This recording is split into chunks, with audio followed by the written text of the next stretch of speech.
Hello, welcome to Radiant Resilience. I'm Torrey, and today I am going to be showing you the activation sequence to get into the tremors for trauma release yoga, also known as TRE, tension and trauma releasing exercises. I teach that in groups and privates, and once you know how to do it, you can do it on your own, which is really amazing. It's a self-healing tool that you can use for yourself. So I'm going to show you how to get into the shaking. You can do anything prior to get your legs kind of tired and stretched out. One thing I want to caution you though is you are in charge of your own safety.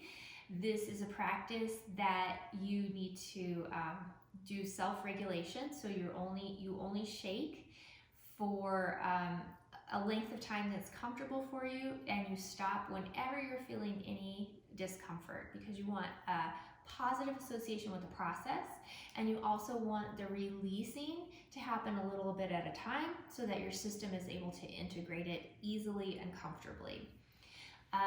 So good things to think about is you're comfortable the whole time. You are able to have a conversation with someone if you needed to. If you don't, then you should always stop and take a break or be done for the day. And when you're first starting out, start with shaking 2 or 3 times a week and no longer than 20 minutes. Oftentimes you want to even shake less than that, even a couple of minutes, especially if it's something that feels really strong for you. You don't ever want to go into a place where you're feeling overwhelmed. So keep yourself safe and be in charge of your own well-being.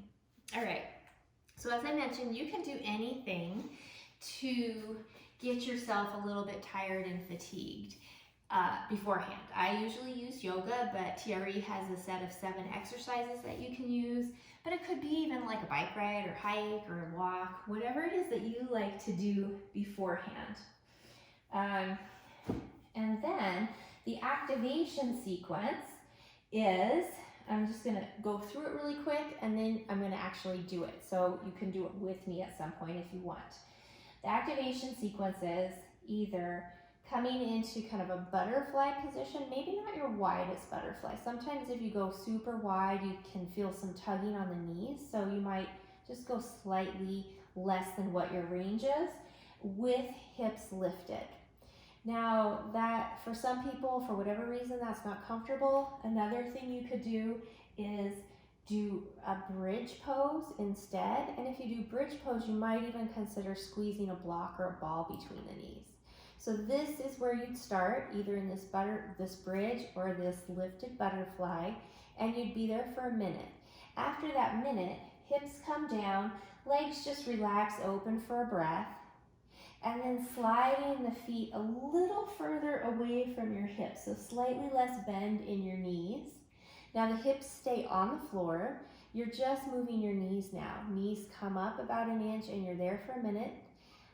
Come up a second time an inch for a minute, and a third time up an inch for a minute. And after that amount of time, usually your shaking is going. If you need a little extra fatiguing, you can always stay there a little longer. But once your shaking is established, then you can bring your feet flat on the floor and let the legs continue to shake.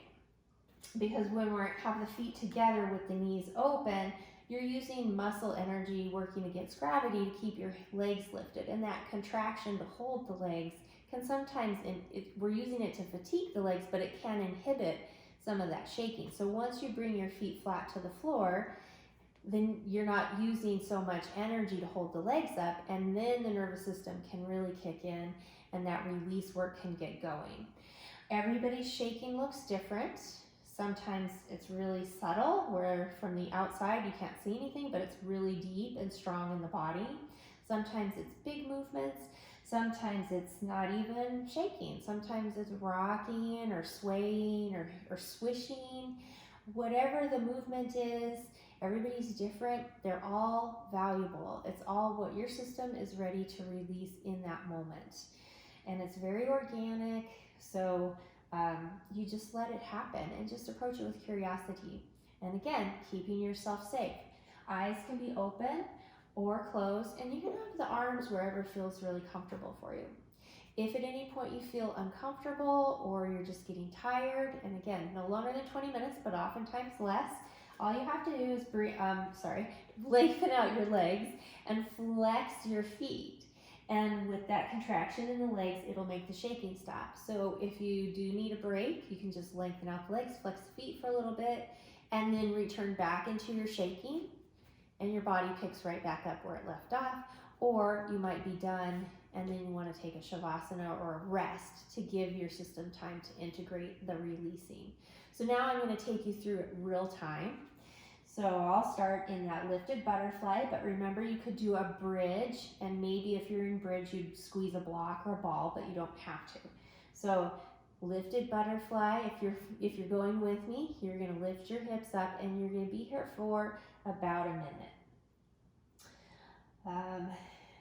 And while you're here, you might start to experience some rocking or swaying or bouncing, and that's just the tremors, that self-induced therapeutic tremors getting started. If you're not there yet, don't worry, you will get there eventually. And a minute can feel kind of long, so if you need to come down and come back up in that minute, you can. We're almost there. The other thing is the more you do this practice, the less activation, this sequence, you need. And in fact, for me, I just need to give myself permission to shake, and it happens. So, and then some people, it might feel too activating. If it comes on fast and strong for you, maybe you don't want to do the activation sequence because it just gets things going too fast too soon. Okay, that minute's up. Drop your hips down. Let the knees open out. Take a big sigh here. And now slide feet a little further away from your hips, maybe like 4 inches. Hips stay on the floor. Now you're just going to lift your knees up an inch, and you're going to be here for another minute.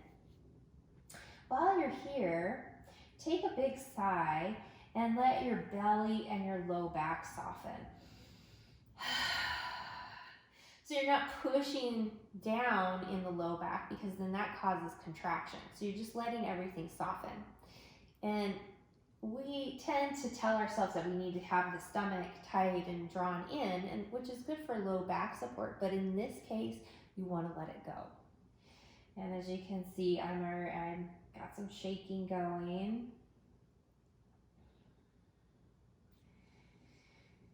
Everybody's shaking looks different, and it can look different from one session to another. And usually it starts in the legs, but it can go anywhere in the body that's ready to let go. Okay, now bring the knees up another inch.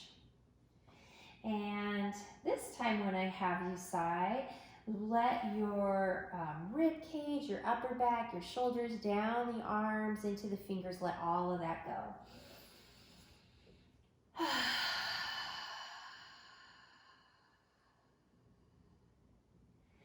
And as you move your knee positions, you might notice the vibration changes its frequency as well.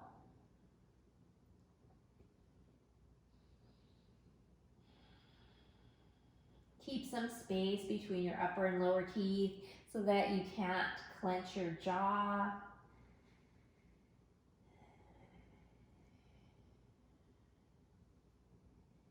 And if you're not shaking yet, don't worry. I've been doing this for a long time, and my body just knows when it's allowed to do this.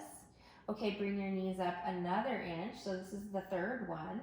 And on this side, let everything from your neck up relax. So you want to relax your forehead, your brow, your eyelids, lips, tongue, and jaw.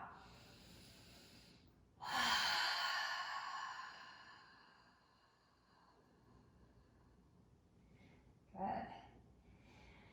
Remember, you're always going to stay comfortable. Sometimes people are a little fearful of trying this because they feel like once they let this happen that they won't be able to control it. But reminder, you've had your whole life to learn how to control this. This is a natural mechanism that all mammals do to help release stress and tension and trauma in their bodies. Humans have just learned how to suppress it. Okay, so if you feel like your tremoring is going and it's pretty well established, we're going to shift feet flat to the floor. If you need more fatiguing, you can keep the knees open and the soles of the feet together a little longer. But I'm going to bring feet to the floor, and now I'm not using muscle energy to hold my legs up anymore, and the shaking can really get going. So you've had your whole life to learn how to control this natural self-healing mechanism. So it's not like you're going to forget how to do that. But if you're able to allow yourself these releases, you can really help yourself. This is why I was drawn to this practice, because once you know how to do it, it's your tool to use anytime you need to.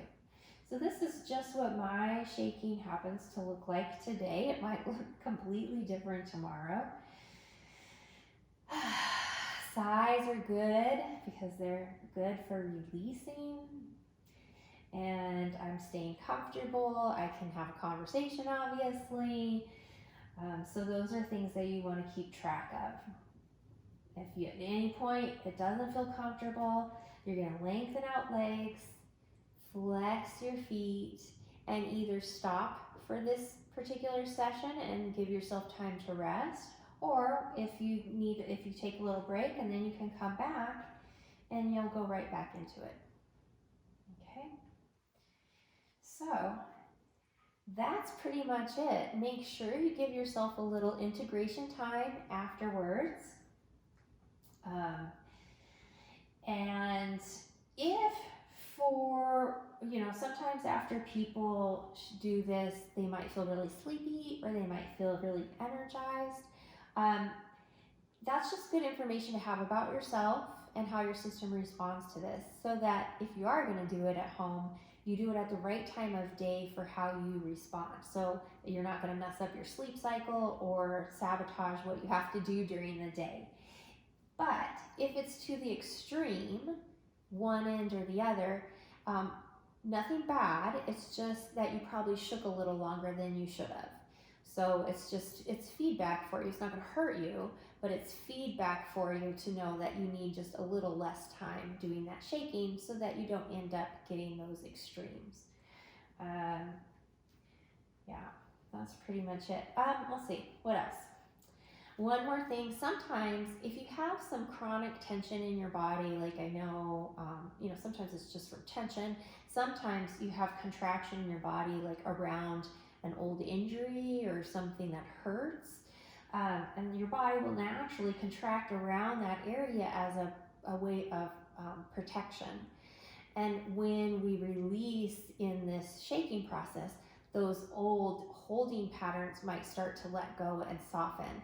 And with that softening, there could be some soreness because things are shifting a little bit. And that's not a bad thing, and it's not going to hurt you, but it's just something to be aware of so it doesn't make you nervous. Yeah. So that is it. I hope you have enjoyed this video and that you find it helpful. Lengthen out the legs, give yourself a little flex. I'm just working my way out of this, and then I would give myself a rest, but of course you can shake longer if you want to. All right, that's it. If you have any questions that come up from this video, feel free to leave those questions in my comments, and maybe subscribe or like this video. And if there's anything else that you would like me to focus on for some of my next videos, please let me know that as well. Thank you. Have a wonderful day. Namaste.